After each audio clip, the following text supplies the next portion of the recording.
Come on, while you're still single, okay? But we're already legally married, David said, clearly troubled by Grace's tempting voice. But until the reception starts, you can still pretend to be single, right? Once everyone recognizes that you belong to Jessica, our relationship would technically be illegal. So, you're planning to break up with me once I'm married? Of course not. Grace's sly laughter echoed softly across the floor. It'll just be the start of a new kind of relationship, won't it? Yeah, I guess both you and I still need Jessica for now. Exactly. We need the CO to keep working hard and earning money. Almost as if waiting for those words, the two of them reached for each other, tangled in an embrace. It is with great regret that we must announce our divorce at this reception. Hey, you are carrying your joke a bit too far. When I turned on my phone, there it was. My name is Jessica Rose. I'm 29 years old. I am the CEO of a startup company. I ventured into a niche industry, and it's been fairly successful.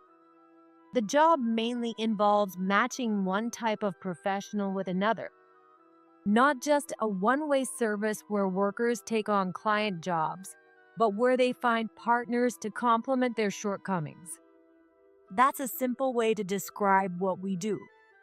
I used to be in sales, but after meeting so many different professionals, I had an epiphany. If these two people worked together, things would go much smoother. It's something I noticed over and over again.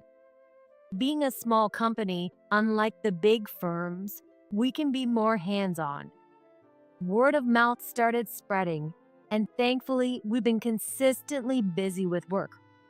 It was 4 years ago, when I was 26, that I decided to leave the trading company I worked for and start my own business. At that time, I was dating David, who later became my husband. David was a bartender at a favorite shop bar of mine. Jessica, you really seem like a business person. He once said, even though I was still an employee thinking about starting my own company. After work, I'd stop by for a drink to wash away my stress of the day before heading home. That bar became my sanctuary, and David was always there. At the time, my job kept me so busy that I barely had any time for anything else. I stumbled upon that small bar one day, liked the vibe, and it became part of my regular route home. Here's your cocktail for today, Jessica. At first, I drank the standard cocktails, but one day, out of the blue, he made me an original cocktail. It was sweet, with a slight bitterness, reflecting exactly how exhausted I felt back then. That moment brought us closer, and it didn't take long for us to become a couple. David was also a big part of why I decided to start my own business. I'm just a hired bartender now, but I plan to open my own place someday. David's dream of having his own bar eventually became my dream too. So, I quit my job after 4 years and launched my business. I want to support you, Jessica. David said when he proposed, and I accepted. We decided to wait before having our wedding ceremony. We got legally married first and started living together. I've decided to go independent, just like you, Jessica. As soon as we moved in together, David said, But I need a little help getting started. Could you lend me some money, please? it was obviously about money. The company I worked for was a large corporation with high salaries and bonuses, and I had a lot of allowances due to my good sales performance. I also had substantial savings since I started investing while I was still a student. To start my business, I only needed a computer and some office equipment. I decided to set up my office at home, so there was no need for additional rent. It could be started with just a minimal cost. Starting a bar, however, was a different story. it required much more money. I loved David, and he was the one who pushed me to follow my dreams. After some thought, I decided to provide the funds. David was thrilled, but while I was happy to help him, I couldn't shake the feeling of unease. He said he wanted to support my business. That's what he said when we got married, but as soon as we did, David started depending on me instead, and I couldn't help but feel a little disappointed. But that was only a small part of it. The feeling of being able to fulfill the wishes of someone I love was indeed overwhelming. I think the joy outweighed everything else, though I still carry a slight pain in my heart. Aside from David, there was one other person I told about my plan to start my business. My best friend, Grace. Grace and I started at the company together. I graduated from a 4-year university and joined the sales department, while Grace, who graduated from a 2-year community college, was placed in reception. We first met during the initial training program, which was the same for everyone, regardless of department. We happened to sit next to each other, and since we were both women, it was easy to start chatting. Grace was a strikingly beautiful woman with a certain magnetic charm that drew people to her. We naturally hit it off, and before I knew it, we were sharing everything with each other. It's strange how two people so different could become such close friends, but I guess that's just how human relationships work sometimes. I came to this company to find my husband. It's a big company, so there should be plenty of elites, right? Grace used to say this jokingly, but deep down, she was serious. I don't want to be working hard even after getting married. I'm definitely going to marry someone who can let me live a luxurious life as a stay-at-home wife. She always said that. So when I told her I was going to start my own business, she was genuinely surprised and worried. Are you serious? Aren't you scared? Well, it's not like I'm not scared. Right. You're leaving a stable job to walk down an uncertain path. We both worked for a trading company that was considered pretty large. The work was tough, but the allowances and benefits were solid. Even if you got married and had kids, the company offered maternity and parental leave, making it easier for women to continue working. It feels like a waste to quit before getting those benefits. If it were me, I would never leave. Grace's eyes seemed to hold a hint of pity as she looked at me. I regretted telling her about my plans. I should have known that Grace and I were different. From her perspective, a woman like me who would choose a path that involved hardship must have seemed unbelievable. No matter how close you are, there are things you can't understand about each other. I had been drinking a little at the time, and in a moment of drunken boldness, I said too much. Looking back, I realized I should have chosen my confidence more carefully. Later, when I had actually left my jobs and my business started taking off, Grace seemed to have completely forgotten what she had said and came to me with this. Can I help out at your company, Jessica? Apparently, the guy she had her eye on at work got engaged to another woman. There's no hope for me staying at this company. And honestly, I'd rather do meaningful work with you, Jessica, than be just another cog in a big machine. My best friend Grace had already quit her jobs with that intention, and I reluctantly agreed to take her in. I was just reaching the point where I couldn't handle everything on my own and needed to bring on more help. So I figured it wouldn't be so bad to work with someone I already knew well. I did think she was being a bit opportunistic, but I understood it as Grace making a realistic decision. 2 years have passed since Grace joined my company, and now we have 10 employees. The workload keeps increasing. To be honest, Grace isn't exactly a powerhouse when it comes to work, but her people skills make her a valuable buffer in the office, and for that, I'm grateful. She often relays things to me that others might find hard to say directly. acting almost like a white figure in the company, which has been helpful in many situations. Meanwhile, although my company is growing steadily, David's bar hasn't taken off as well. I'm sorry, but could you hold on a bit longer? More often than not, I find myself covering the rent and expenses for his bar. Maybe you should consider changing your business strategy. I suggested, though I wasn't sure if it was my place to say, and that seemed to irritate David. Yeah, you're right. You're the one with the business acumen, unlike me. Sorry for being such a useless husband. With that, David slammed the door and headed to his bar. Lately, we've been having more and more of these little arguments. Do you think this might be the end of us? I couldn't help but voice my worry to Grace.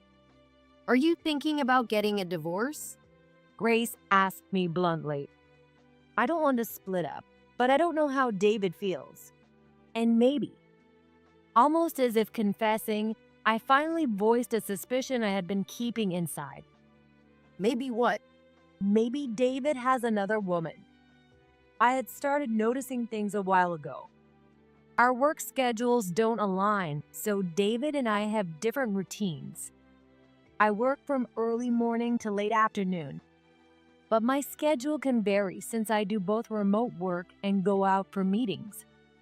David works evenings to late at night at the bar.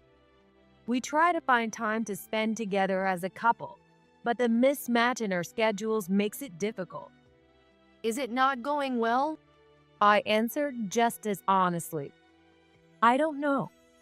We usually talked when we saw each other, but that was about it. How many years have you been married? 3 years. Maybe it's just that phase. I feel like I've heard about this before. It's true that the excitement from when we were newlyweds is already gone. They say that once you become family, it's different from being lovers. I couldn't help but feel a bit sad as I found myself agreeing with everything Grace was saying. So, Jessica, what do you want to do? Are you thinking about divorce? Hearing that word made my chest tighten. I don't think that's what I want. Then maybe you need to inject some life into your marriage. What? Grace suggested that we do something to revive our stagnant relationship. Why not have a wedding? Although we had registered our marriage, we never had a wedding because we wanted to wait until life settled down. Could something like that really bring back a fading relationship? And how would I even bring it up to David? Don't worry, I'll talk to him. You just leave it to me, Jessica. I decided to go along with Grace's suggestion. I'm sorry. I've kept you waiting and relied on you for too long, Jessica. David said this while holding me tightly. Grace scolded me. She said she wouldn't forgive me if I made her best friend cry. It seemed that Grace had managed to talk to David about it. How about we have a wedding? And so, in our 3rd year of marriage, we ended up having a wedding and reception. It was unexpected, but as I prepared for the ceremony, I realized I was getting excited. What was this feeling? Was it the excitement of a bride? The feeling of stepping forward as a married couple with the one I love? Even though we had been legally married for 3 years, it felt strangely new. Maybe ceremonies and events have the power to uplift people's spirits. And then my wedding day came. The venue was a famous hotel with a chapel. After the wedding, we planned to hold a reception in one of the rooms there. We invited our families, friends, and colleagues, making it a proper wedding. We exchanged vows in the chapel, pledging eternal love, and the wedding went off without a hitch. After the ceremony, we took some commemorative photos and had a short break before the reception. I pressed my flushed cheeks, still buzzing with the excitement of being a bride, as I returned to the waiting room. Just as I was about to turn the doorknob, I realized something was off. This wasn't the bride's room. It was the groom's, David's room. Maybe I got the rooms mixed up in all the excitement. As I reached for the door, I suddenly felt a strong urge to check on David. Maybe he was feeling just as nervous and excited as I was. Without thinking, I gently and quietly opened the door crack, intending to call out to him, but I stopped in my tracks. I heard a woman's voice coming from inside. Not just any voice, but a voice I knew very well. Normally, it wouldn't be strange to hear these two talking, but today was our wedding day, and it was the voice of one who should not be in the groom's waiting room. A wave of dread washed over me. Instinctively, I pulled out my phone from the pocket of my dress and switched to recording mode.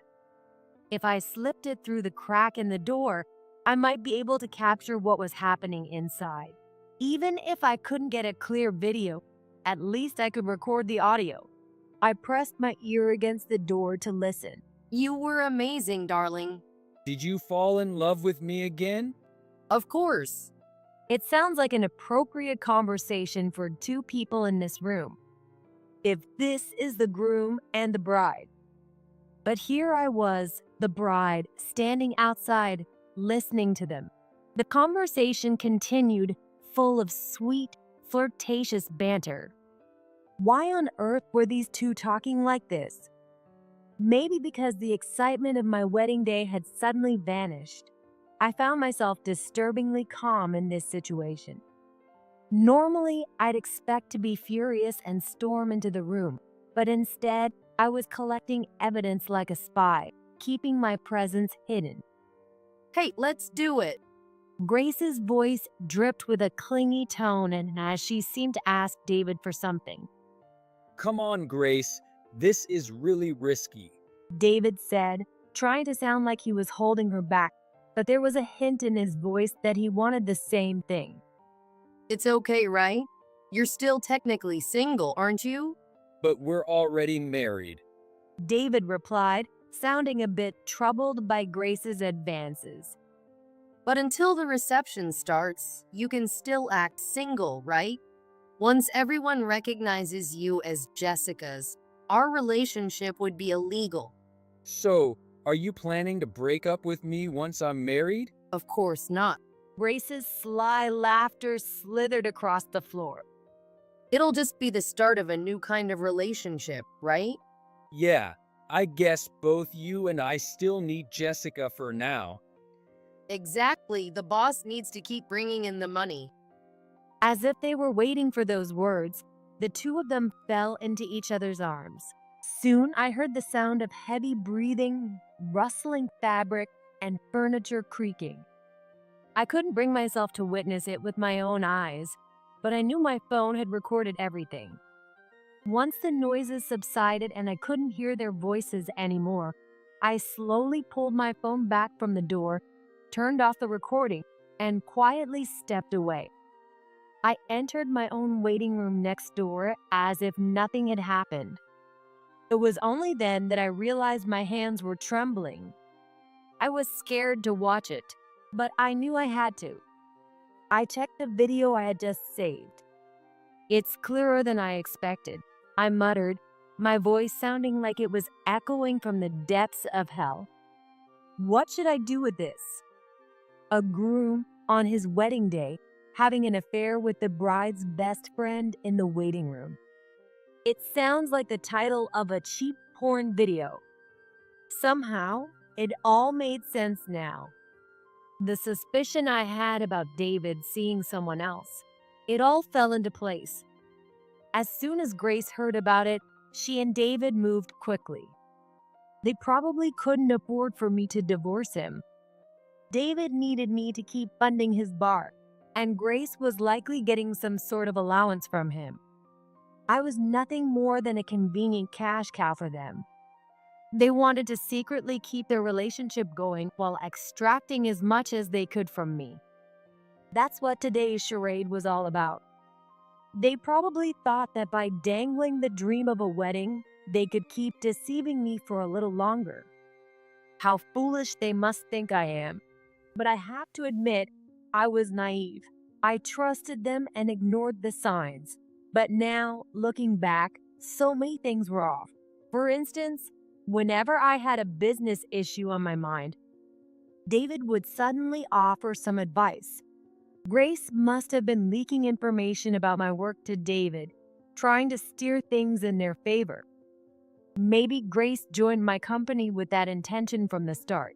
When I let myself think that way, the doubts keep coming. Right now, I have no one to talk to, and I'm sitting here alone, figuring out my next move. A sad bride on her wedding day, thinking about such things. It's so pathetic, it almost makes me laugh. But I'm not the type to just sit and cry. I'll make sure to pay them back many times over. I started planning in my mind. Then I walked out of the room, keeping my composure, and headed to the reception hall where my family was waiting. With a bright smile, I played the part of the happy bride perfectly. Holding the hand of the groom who had just betrayed me, we entered the hall together. To thunderous applause, we were escorted to the head table. As we sat down, the music stopped, and the host handed the microphone to David. We had decided he would give the opening speech. But before he could take it, I quickly snatched the mic from the side. David looked at me surprised, but I smiled at him and nodded reassuringly. What kind of surprise is this? Are you announcing that our married life is going to be full of surprises like this? David's voice echoed through the mic, and the crowd burst into laughter. He didn't seem to suspect anything, seeing how happy and playful I looked. Originally, my husband David was supposed to give the opening speech, but before that, I have an announcement I'd like to make. A murmur spread through the room. What could the bride possibly want to announce herself? Some people even whispered that it might be a pregnancy announcement. Unfortunately, it wasn't anything so joyous. In fact, I doubt anyone could have imagined what I was about to say at a wedding reception. Thank you all so much for gathering here today to celebrate with us. First, I want to express our deepest gratitude. When I thanked everyone, David stood up in a panic and thanked all in the same way. There was a little laughter from the guests at our appearance. It looked like a charming scene of a husband already being henpecked by his wife. What I'm about to announce is something that even David doesn't know about. This is the first time anyone is hearing this. I smiled sweetly at David as I spoke, and he smiled back, clearly expecting some sort of pleasant surprise. Well then, here it is. David and I have decided to get a divorce. The room, which had been filled with joyful chatter, fell deathly silent, followed by a murmur of confusion and disbelief. Hey, what are you talking about, Jessica?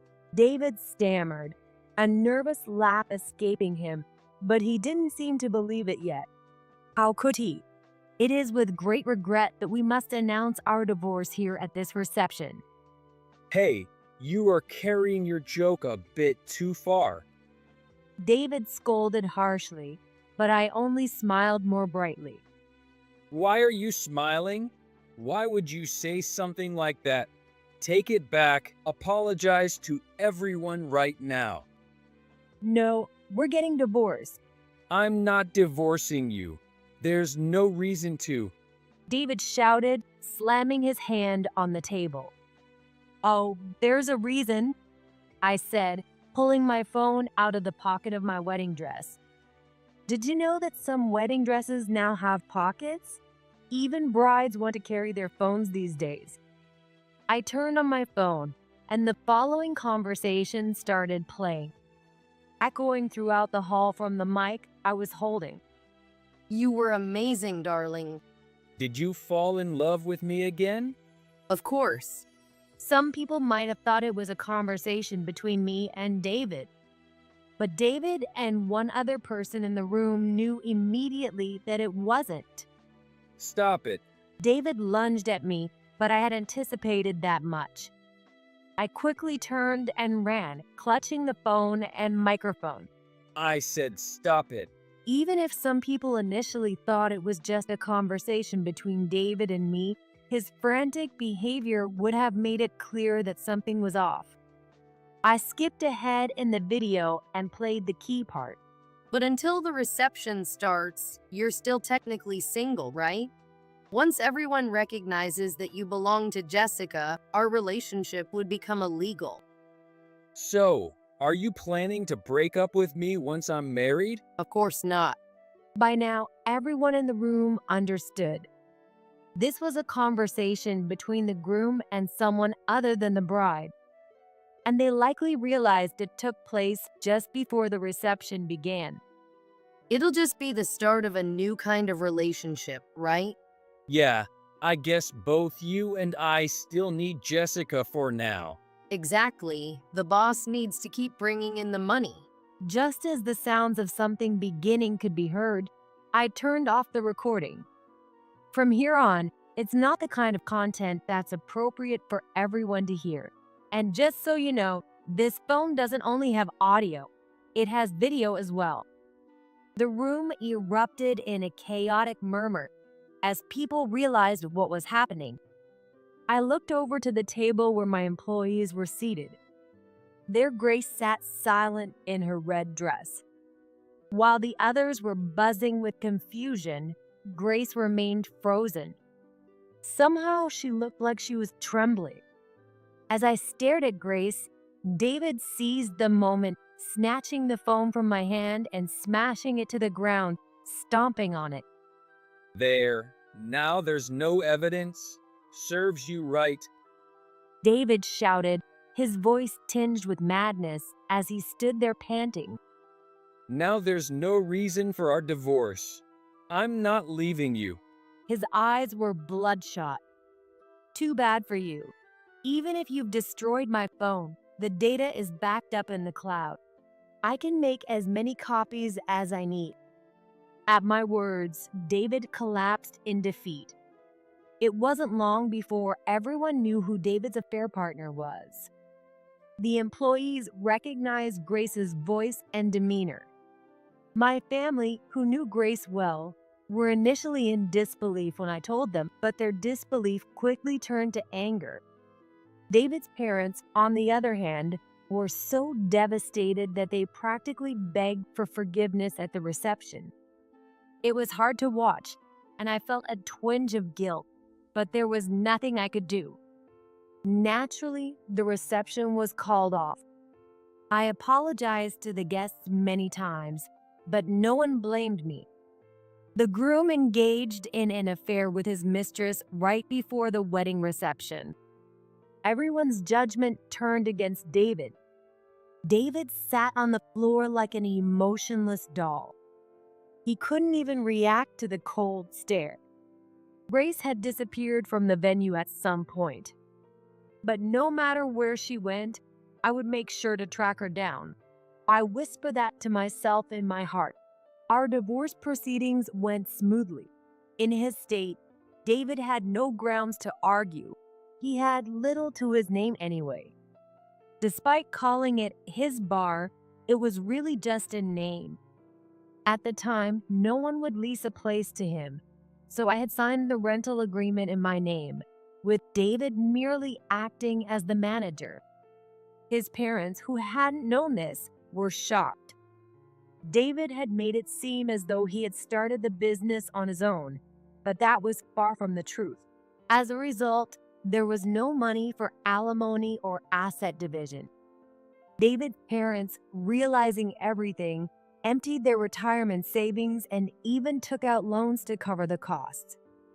Including the money I had spent on the bar, it amounted to a significant sum, but they insisted on paying it all. Though I told them it wasn't necessary, they were adamant, and I reluctantly accepted.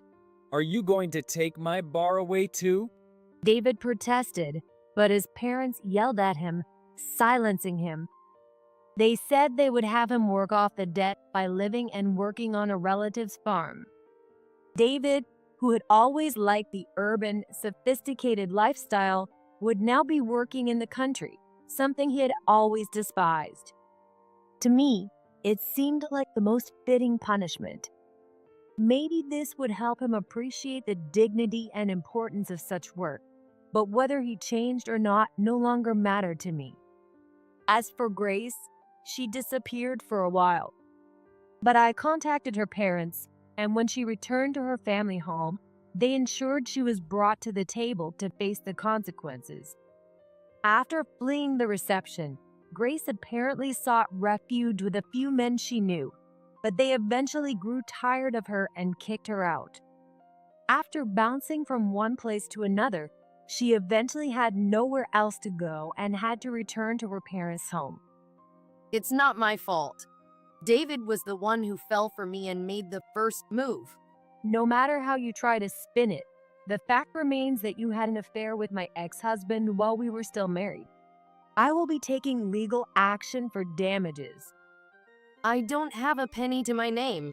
Grace's parents were furious at her brazen attitude, but nothing they said got through to her.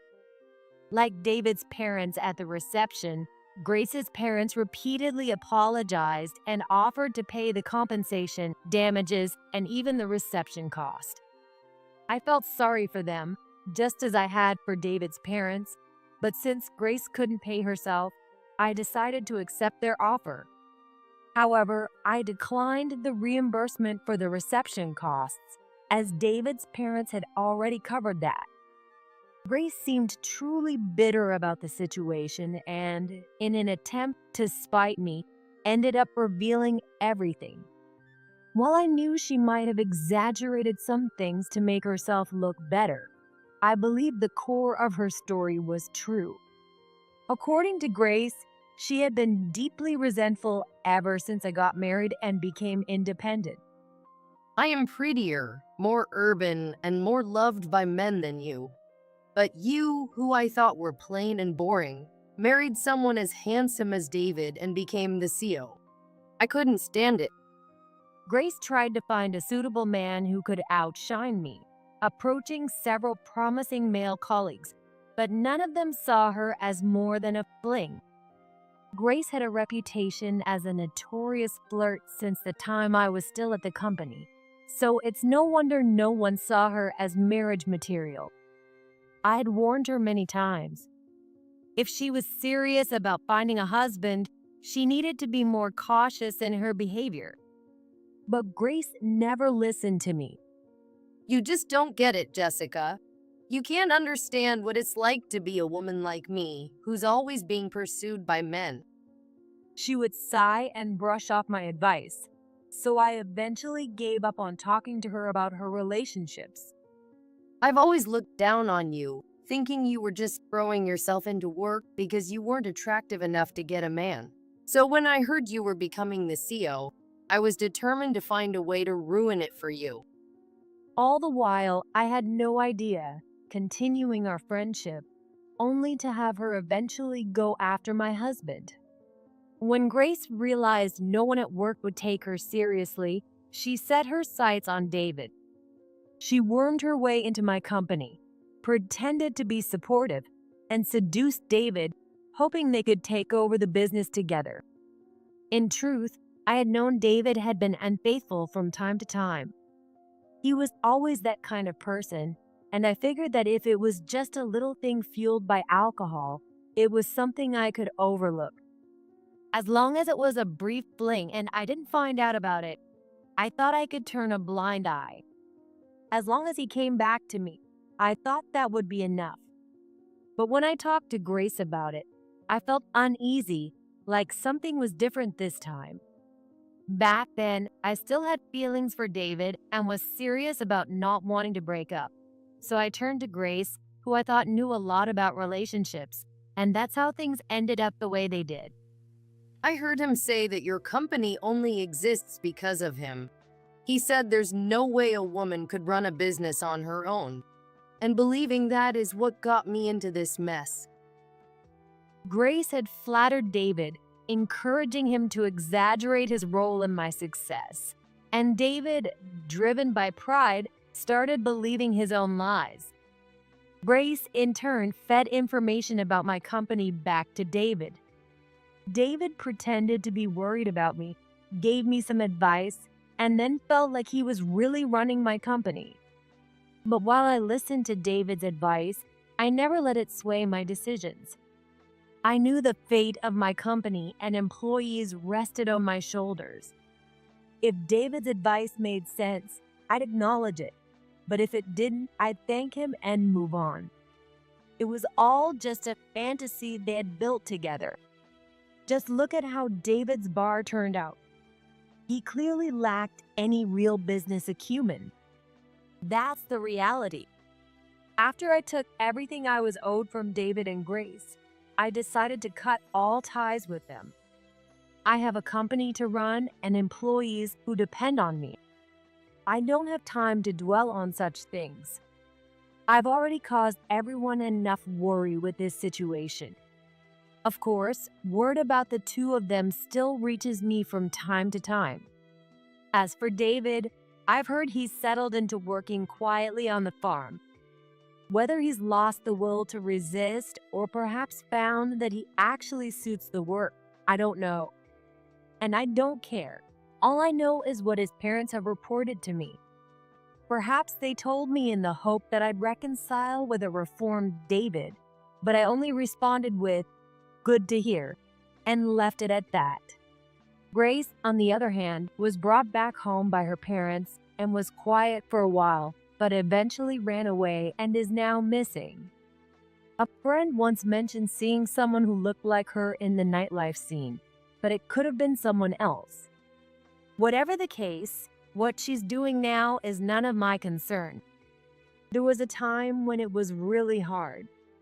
Having something like that happen at the reception full of people, it was humiliating. Of course, as the victim, I was also subjected to prying eyes. Some men even approached me, thinking of me as the poor woman betrayed by her husband and best friend. But I brushed them all off and threw myself into my work. Now, I've regained my composure. My company is thriving. After going through such a tough time, I'm surrounded by people I can truly trust. When you're vulnerable, all sorts of opportunists come out of the woodwork. But thanks to them, I've managed to clear them out and rebuild a solid foundation. I'm not ready to love anyone again just yet, but maybe someday I'll find someone special. For now, the most important thing is to keep my emotions clear of love and friendship that might cloud my judgment. It was a tough lesson, but I've learned it well. I know that truly becoming happy is the best revenge against those two. I'll keep moving forward with my eyes set on that day. After all, it's when we overcome failures that we truly reveal our worth.